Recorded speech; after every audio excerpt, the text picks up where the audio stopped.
इदरीसी है ना आप लोग, तो क्या जो लक़ब आपने हासिल किया है, अपने नाम के साथ लगाया है, क्या उस लक़ब को आप सही मायनों में इस्तेमाल कर रहे हैं? उसकी ताकत जानते हैं आपके? आप है कौन और इदरीसी कौन है?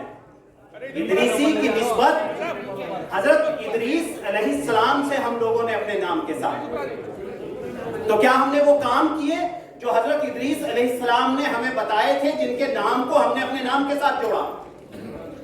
हम फकत ये जानते हैं कि हजरत इदरीस अलैहिस्सलाम सिलाई का काम करते थे, तो हमने फकत एक चीज याद रखी और उसको भी हमने पूरी तरीके से फॉलो नहीं किया। आप जानते हैं कि ये सिलाई का जो पेशा है, मतलब वर्ल्ड का सेकंड लार्जेस्ट इंडस्ट्री है ये, जो लोगों को रोजगार देती है। पहले नंबर पर काश्तकारी, दूसरे नंबर पर जो है वो सिलाई का काम, जहां से कपड़ा सूट बनना शुरू होता है, सिलना शुरू होता है, इसकी मार्केटिंग, कटिंग, इसकी स्टिचिंग वगैरह जो भी कुछ होता है, ये वर्ल्ड का सेकंड लार्जेस्ट बिजनेस है। तो आपको फख्र होना चाहिए कि आप दुनिया के सेकंड नंबर के सबसे बड़े उद्योगपति हैं।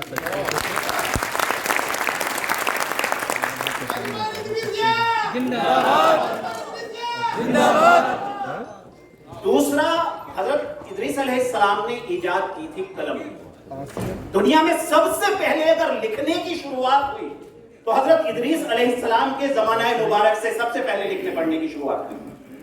कितना हम इस चीज को अपनी जिंदगी के अंदर इंप्लीमेशन करते हैं, कितना हम अपने बच्चों को पढ़ाते हैं, कितना हम खुद पढ़ने की कोशिश करते हैं। तो मैं अंजुमन इदरीसिया के जो भी भाई हमारे यहाँ आए हुए हैं, इदरीसी समाज के लोग, मैं उनसे गुजारिश करूंगा कि चाहे हवाई चप्पल पहनना, चाहे बिल्कुल सस्ते कपड़े पहनना, चाहे आप अपने अखराजात में कटौती करना, एक रोटी खाना, लेकिन बच्चों को जरूर पढ़ाना। सबसे पहले हजरत इदरीस अलैहिस्सलाम ने फतवा दिया। आलिम दीन तो नबी थे, लेकिन फतवा कौन देते हैं? आलिम दीन देते हैं, जो मुफ्ती होते हैं। तो दुनिया का सबसे पहला फतवा जो काबिल के खिलाफ राइज हुआ वो हजरत इदरीस अलैहिस्सलाम ने दिया। तो हमें चाहिए कि हम अपने बच्चों को आलिम दीन बनाएं। सबसे पहले माले गनीमत जो हलाल किया गया अल्लाह की तरफ से, सबसे पहला जो माले गनीमत हलाल किया गया वो हजरत इदरीस अलैहिस्सलाम के ऊपर। सबसे पहले जन्नत में अगर कोई दाखिल हुआ तो आप भी लोग। हजरत इदरीस अलैहिस्सलाम को जब अल्लाह से एक बार हजरत इदरीस अलैहिस्सलाम ने गुजारिश की कि मैं जन्नत और जहन्नुम और कुल कायनात को देखना चाहता हूं, तो जिब्राइल अलैहिस्सलाम को हुक्म हुआ। लेकिन अच्छी बातें आपको बताऊंगा, वो बातें आपको सुनने में मजा आएगा।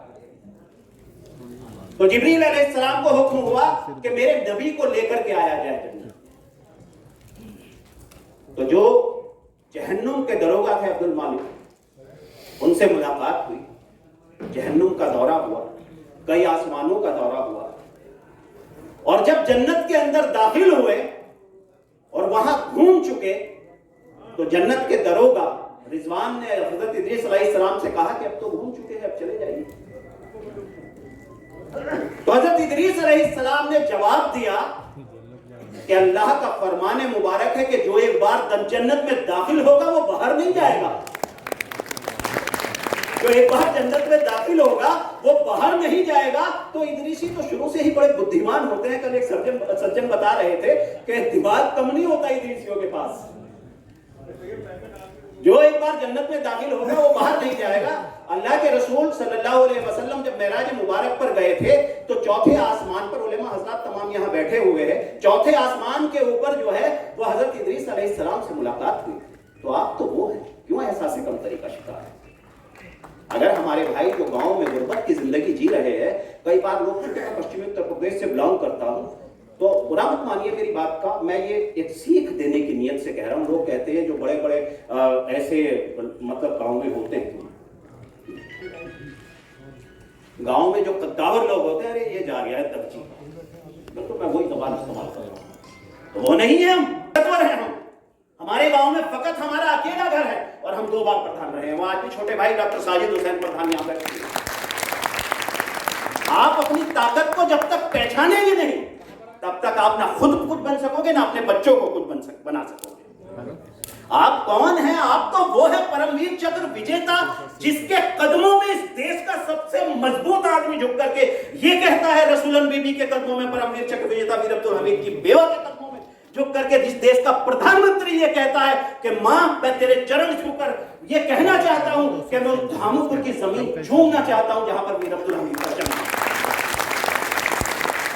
तो पहचान करके देखिए फिलहाल इस टाइम पे आप 280 रुपए दें। अगर ये समझते हैं कि कोई हमें झुका सकता है, हमें रुका सकता है, तो इम्पॉसिबल। वो जिनको बुजुर्गों की रवायत न रहे याद, वो जिनको बुजुर्गों की रवायत न रहे याद, उस कौम को लोगों को एक पहचान नहीं है। और हमने तो बनाए हैं समंदर में भी रास्ते, यूं हमको मिटाना कोई आसान नहीं। एक दूसरे टॉपिक के ऊपर आऊंगा, संगठन के ऊपर कल बात हो रही।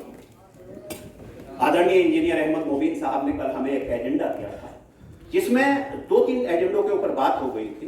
इत्तेफाक है कल मुझे अपनी बात रखने का मौका मिला, वरना अच्छी चीजें आपको बता दूं। मैं संगठन का आदमी हूं।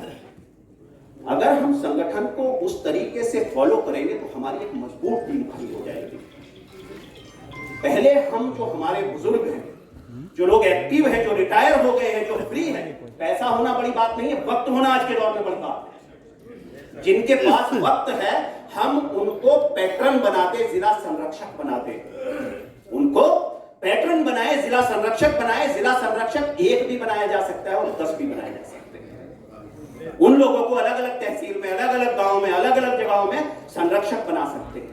एक हमारे जिलाध्यक्ष होंगे, अगर हमारे जिला उपाध्यक्ष जो है वो एक जिले के अंदर 10 लोग बनाए जा सकते हैं, 20 लोग बनाए जा सकते हैं। महामंत्री हमारा एक होगा, लेकिन हमारे जो मंत्री मतलब सचिव होंगे, महासचिव के बाद जो सचिव होंगे वो 20 लोग भी बनाए जा सकते हैं, 30 लोग भी बनाए जा सकते हैं। हमारे जो भी साथी जरा भी अगर एक्टिव नजर आते हैं कहीं पर तो उनको सचिव बनाया जाए। महासचिव तो एक ही रहेगा। कोषाध्यक्ष हमारा 1 से ज्यादा बनाया जा सकता है। अलग अलग टेरिटरी में हमारा कोषाध्यक्ष अलग अलग बनाया जा सकता है। अगर आप चाहें तो जिला कार्यकारिणी के 100 मेंबर भी बना सकते हैं, 51 भी बना सकते हैं, 21 भी बना सकते हैं, विषम संख्या में आप बना सकते हैं। तो संगठन को अगर कहीं कोई जरूरत होगी अंजुमन इदरीसिया की मेरे, तो मैं हाजिर रहूंगा इंशाअल्लाह।